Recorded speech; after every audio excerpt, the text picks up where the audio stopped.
Hi, my name's Matt Buzzo. I'm the owner at Waterside Bistro in Totnes in Devon, and I'd like to share with you a recipe for linguine pasta with wild garlic and walnut pesto.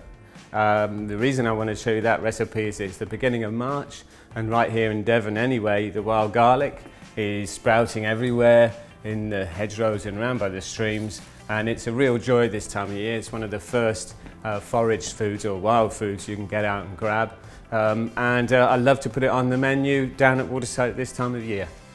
So, as I say, the wild garlic here, we just use the leaf. It does have a bulb in the ground, but unlike normal garlic, we just use the leaves. The young leaves here are great for making sauces and salsas, salsa verde.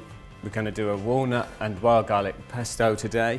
I like to make that a little bit Devon by using Bell & Loxton's rapeseed oil, which is from just down the road. Walnuts, which I've toasted in the oven a little bit. You can hear them now. The reason I've toasted them in the oven is so that I can rub the skins off a little bit. The skins are slightly bitter, so if I can get most of those off, that's going to be great.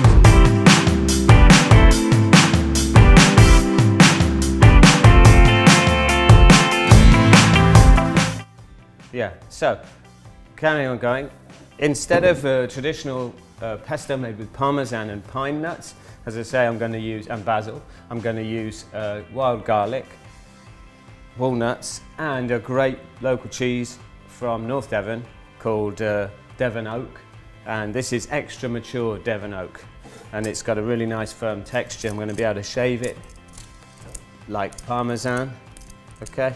So when we serve the dish, I can put the parmesan shavings on the top, but to go into the pesto itself, I'm going to grate some of this. Now, just remove some of the rind.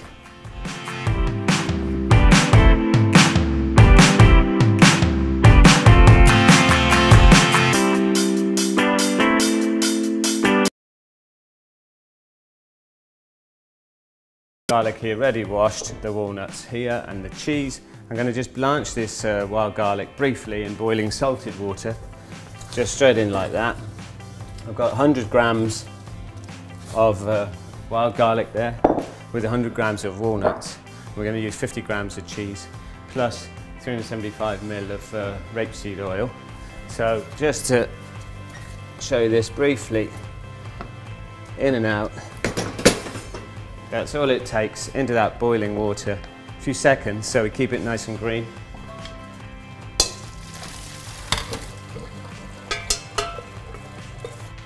And to refresh it in cold water.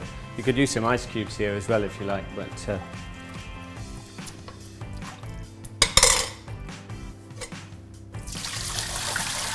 so the wild garlic has just been blanched in boiling water for a few seconds.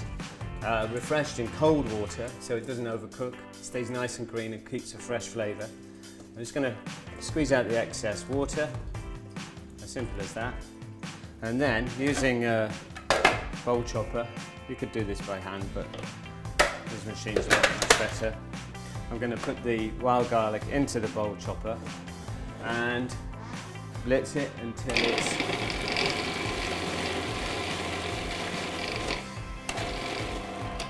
blitz it till it's quite smooth. I want to cut down the wild garlic first before I add in the cheese and the walnuts, because I want to keep a little bit of texture in the nuts and the cheese. So next thing for me to do is grate this cheese.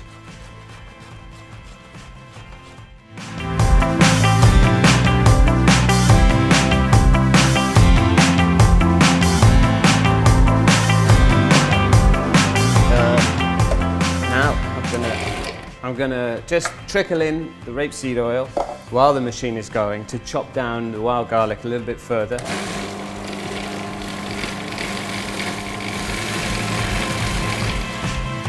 Puree now. I'm going to add a bit of salt, some fresh ground black pepper, the walnuts, and the cheese. and then blitz it a little further. Just going to use the pulse now so I don't overcook it and lose all the texture from the nuts. I'm going to have a check there. That's looking good. And you can see the pesto coming together there now. And have a taste. That's good. Have a taste, that's great. That's my pesto done. I'm going to clear this away, then start to make the pasta dough, and I'm going to get the pesto into a bowl like this, give it a covering of grapeseed oil so that it stays nice and fresh in the fridge.